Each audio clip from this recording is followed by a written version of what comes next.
तो बहुत बहुत स्वागत है मेरे देश के जितने भी Indian coast guard assistant commandant के बच्चे हैं। ऑब्वियसली रिटन एग्जाम क्लियर करने के बाद आप क्रमशः अपनी पीएसबी और एफएसबी को फेस करने के लिए जा रहे हैं, बट उसी कड़ी में सबसे पहले आपको अपनी पीएसबी से गुजरना होगा, जिसे आप कहते हैं preliminary selection board. That mean आप प्रीलिम सिलेक्शन बोर्ड भी इसे कह सकते हैं। प्रीलिम सिलेक्शन बोर्ड में अब आप सफलता लेने के बाद ही 1 महीने बाद आपको अपनी एफएसबी की प्रक्रिया से गुजरना होता है।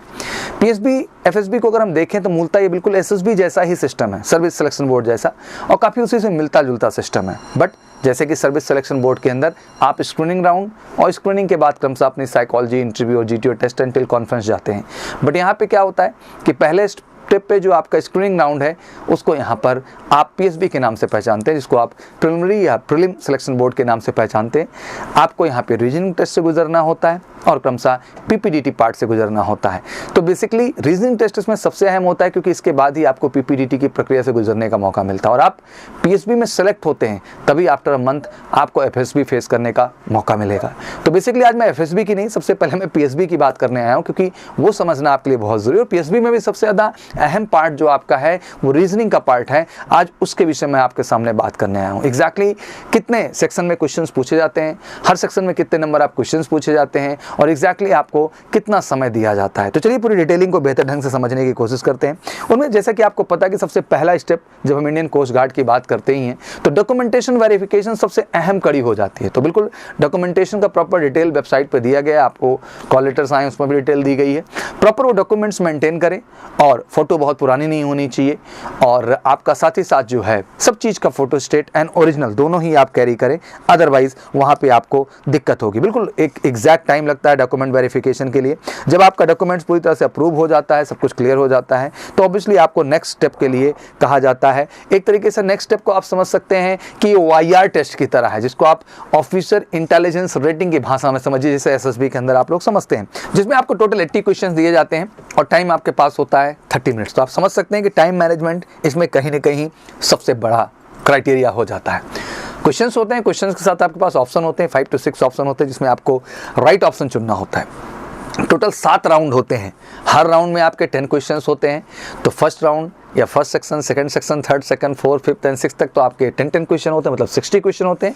बट जो 7th राउंड आपका होता है, 7th सेक्शन जो आपका होता है, उसमें 20 क्वेश्चन होते हैं, मतलब 80 क्वेश्चन टोटल आपके सामने होते हैं। बट टाइम ध्यान रखिएगा 30 मिनट होता है। तो चलिए आज मैं इसी की डिटेलिंग पे बात करने वाला हूँ, और एक्जैक्टली इसकी डिटेलिंग पे बात करने के साथ साथ ये भी गाइड करूँगा आपको कि आखिर इसके स्पेशल मॉडल पेपर्स की प्रैक्टिस जरूर करिए। 80 क्वेश्चन का जो स्पेशल मॉक है वो आपको केवल मेजर कलसी क्लासेस के प्लेटफॉर्म पर मिलेगा, जहाँ आप हमारे एमकेसी टेस्ट प्रेप ऐप में जा सकते हैं और आपको वहां पर स्पेशली OIR पार्ट के पीएसबी के अंतर्गत जो 80 क्वेश्चन के स्पेशल मॉक हैं, वो मॉक वहां पे आपको अवेलेबल कराए जा रहे हैं। उन मॉक से जुड़ करके अपनी प्रैक्टिस कर सकते हैं, अपनी स्पीड को जज कर सकते हैं और फाइनली अपनी परफॉर्मेंस को बेहतर कर सकते हैं। तो चलिए आज डिटेल में इस चीज़ को समझते हैं, फिर फर्दर वीडियोस भी मैं आपके सामने ले आऊँगा, जिसमें मैं आपके एफएसबी प्रोसीजर को भी लेके बात करूँगा। तो चलिए तेजी के साथ शुरू करते हैं। और टेस्ट प्रेप ऐप अगर अभी तक नहीं डाउनलोड किया एमकेसी टेस्ट प्रेप ऐप, तो जाके फटाफट डाउनलोड कर लीजिए। सेक्शन 1 की बात करें तो ऑब्वियसली आपके फर्स्ट to 10 क्वेश्चन है।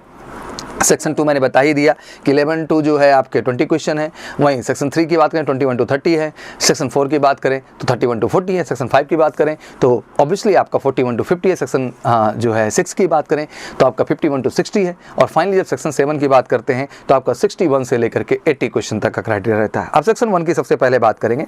इसमें 10 क्वेश्चन आपके टोटल हैं। तो क्या आते हैं 10 क्वेश्चन, कहाँ से आते हैं? तो 5 जो है क्वेश्चन आपके सीरीज कंप्लीशन के रहेंगे और 5 क्वेश्चन आपको जो है ब्लड रिलेशन से यहाँ पूछे जाएंगे। 60 सेकंड मिलेगा हर क्वेश्चन के लिए आपको, ठीक है ना।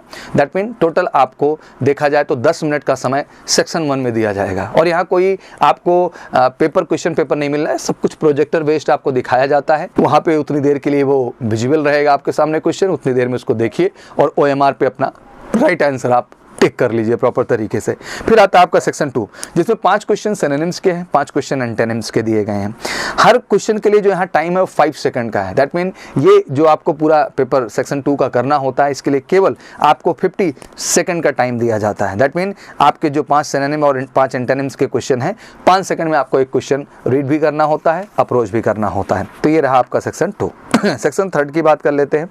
सेक्शन 3 में आपका spelling mistake are to find correct word, ठीक है ना। स्पेलिंग मिस्टेक और करेक्ट वर्ड को फाइंड करने के लिए 10 क्वेश्चन दिए जाते हैं, हर क्वेश्चन के लिए 8 सेकंड मिलता है, मतलब 80 सेकंड का टाइम आपके सेक्शन 3 के लिए मिल गया, ठीक है ना। फिर बढ़ते हैं इन सेक्शन 4, इसमें मेमोरी टेस्ट आपका होता है। मेमोरी टेस्ट में क्या करते हैं लोग, in this number are word shown to you, फिर नेक्स्ट 4 सेकंड का ऑप्शन आपको शो किया जाता है कि जो नंबर देखे थे वो आप ट्रैक कर पा रहे हैं कि नहीं, मैच कर पा रहे हैं कि नहीं कर रहे हैं। तो एक तरीके से मेमोरी का है। 10 जो है क्वेश्चन है, 8 सेकंड का यहाँ भी समय मिलता है, तो 80 सेकंड के अंदर आपका सेक्शन 4 भी हो जाता है, जो कि मेमोरी बेस्ड है। सेक्शन 5 की बात करें, question how many word can be form using alphabet and given word. ध्यान रखिएगा, ये हमेशा पूछा जाता है कि जो अल्फाबेट है या गिवन वर्ड है उससे कितने वर्ड बनाए जा सकते हैं। इसकी सबकी टेक्निक होती है प्रॉपर, जो कॉन्स्टेंट्रेंट्स आपको वहाँ दिए जाते हैं उनके आधार पर आप कितना बना सकते हैं। 10 question are given with the 60 second for each question, यहाँ भी आपको 10 मिनट का समय मिलता है सेक्शन 5 की जब आप बात कर रहे हैं। तो इसकी भी प्रॉपर ट्रिक होती है, टेक्निक होती है। जब आप मेजर कलसी क्लासेस के प्लेटफॉर्म से जुड़ते हैं, हम ऑनलाइन भी पीएसबी और एफएसबी की क्लासेस देते हैं बच्चा,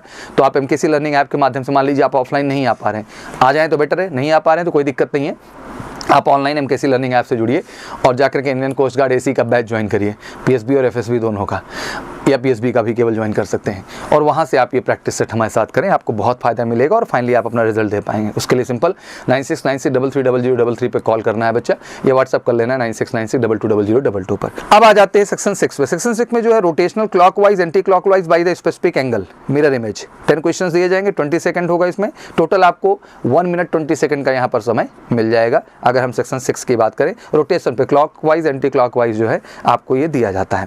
फिर आता है आपका finally section 7, there will be 20 question in total, मतलब 20 क्वेश्चन टोटल दिए जाते हैं इसमें भी।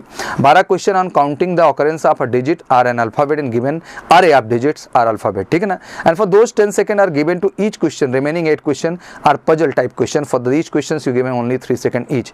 तो बाकी जो है 12 के अलावा जो 8 क्वेश्चन होते हैं उनके लिए समय जो मिलता है 3 सेकंड मिलता है, और पजल से रिलेटेड रहते हैं, बड़ी तेजी से सॉल्व करेंगे अगर आपका कॉन्फिडेंस के लिए पूरा मेंटेन है। तो इसके लिए 2 मिनट 24 सेकंड मिल गया। अगर टोटल आप 7 सेक्शन का टाइम जोड़ेंगे तो टाइम तो 30 मिनट ही निकलेगा, और क्वेश्चन आपके नंबर आप 80 हो जाते हैं। Tips, important to circle correct the option in OMR sheet, मतलब जो भी करो करेक्ट ऑप्शन ही ओएमआर पे जाइए। This test is all about how quickly you think and respond, कितना तेज आप सोचते हैं, रिस्पॉन्स करते हैं। Hence such less time a given, time तो बहुत कम है। The questions are not repeated, so if you miss a question and forget to see the option it's gone and never coming back, मतलब जब question सामने है तो पहला ध्यान वहीं जाना चाहिए, अपने ओएमआर पे नहीं होना चाहिए, जिससे कि आप उसको प्रॉपर ढंग से ऑब्जर्व कर सकें, जज कर सकें, और तब जाके ओएमआर पे आप राइट आंसर को फिल करें। तो फाइनली लास्ट टाइम पे मैं यही कहना चाहूँगा कि पीएसबी के अंतर्गत सबसे पहला और सबसे अहम टेस्ट ओआईआर ही है, यही आपको आगे पीपीडीटी में भी लेके बढ़ेगा, जो कि पीएसबी का ही हिस्सा है, और जाके फाइनली आपको एफएसबी की डेट मिलेगी। पीपीडीटी सिंपल है, आपको एक हेजी पिक्चर दिखना है, स्टोरी राइटिंग करना, नरेशन डिस्कशन है, बट मेन आपका ओआईआर है, जिसकी आज मैं डिटेलिंग में आपके सामने बात कर रहा था। हाँ, इसके सपोर्ट के लिए मैंने जैसे कहा कि दोनों ही ऑप्शन है, टेस्ट प्रेप ऐप से जुड़ करके आप एमकेसी जो है टेस्ट प्रेप ऐप पे जाइए, आईसीजी एसी का आप मॉक ज्वाइन कर सकते हैं ओआईआर का 80 क्वेश्चंस का, या फिर आप जो है एमकेसी लर्निंग ऐप से जुड़िए और प्रॉपर हमारे यहाँ से ओआईआर की और पीपीडीटी के स्पेशल क्लासेस लीजिए। One of the expert teacher पढ़ाएंगे, बिल्कुल आपको कॉन्फिडेंट कर देंगे, कोई दिक्कत की बात नहीं है, और फाइनली आप अपने पीएसबी में अपनी सफलता को सुनिश्चित कर पाएंगे। तो मैं यही कहना चाहूँगा, उठाइए फ़ोन, करिए कॉल हमें 9696330033 पर, और जुड़िए हमारे ऑनलाइन प्लेटफॉर्म से एक बेहतर और परफेक्ट प्रिपरेशन के लिए, जो आपको फाइनली इंडियन कोस्ट गार्ड के पीएसबी में भी सफलता दिलाएगी और आगे चल के एफएसबी में आप सफलता पाएंगे। फिर से एक बार मेरी तरफ से बहुत बहुत शुभकामनाएं। वेलकम एमकेसी, जुड़िए और अच्छे से तैयारी करके सफलता तय करिए। जय हिंद, जय भारत।